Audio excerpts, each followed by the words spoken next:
ताज्या बातम्यांसाठी महानकरेला सबस्क्राइब करा आणि बेल आयकॉनला क्लिक करा। विटा येथे तरुणाचा खून, अनैतिक संबंधाचा संशय। अनैतिक संबंधातून विट्यात एका तरुणाचा कोयत्यासारख्या धारदार शस्त्राने वार करून खून करण्यात आला। साई गजानन सदावर्ते, वय 35 असं मृताचं नाव आहे।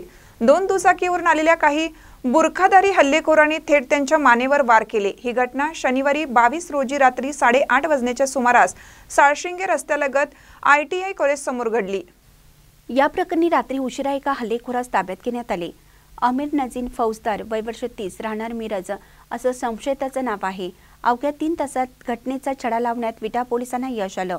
याबाबत विटा पोलिसांनी सांगितलं की साई सदावर्ते हे विटा ते सोळशिंगे रस्त्यालगतच्या ITI कॉलेज परिसरात राहत होते। शनिवारी रात्री ते सोळशिंगे रस्त्याने चालत निघाले होते। यावेळी त्यांच्या मागून 2 दुचाकीवरून 3 ते 4 गुरखाधारी व्यक्ती आल्या। त्यातील एकाने कोयत्यासारख्या धारदार शस्त्राने सदावर्ते यांच्या मानेवर जोरदार वार केला। हल्लेखोरांनी चेहऱ्यावर आणि डोक्याला रुमालासारखे कापड बांधून चेहरा झाकून घेतला होता। हल्ल्यात रक्तबंबाळ होऊन सदावर्ते खाली पडताच हल्लेखोरांनी पलायन केलं।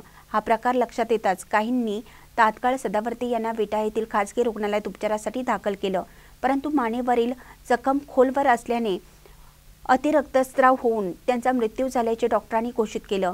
हा खून अनैतिक संबंधातून झाला असल्याची प्राथमिक माहिती समोर असल्याचे विटा पोलिसांनी सांगितलं आहे। महानकरी न्यूजसाठी आदिमाने, मिरज।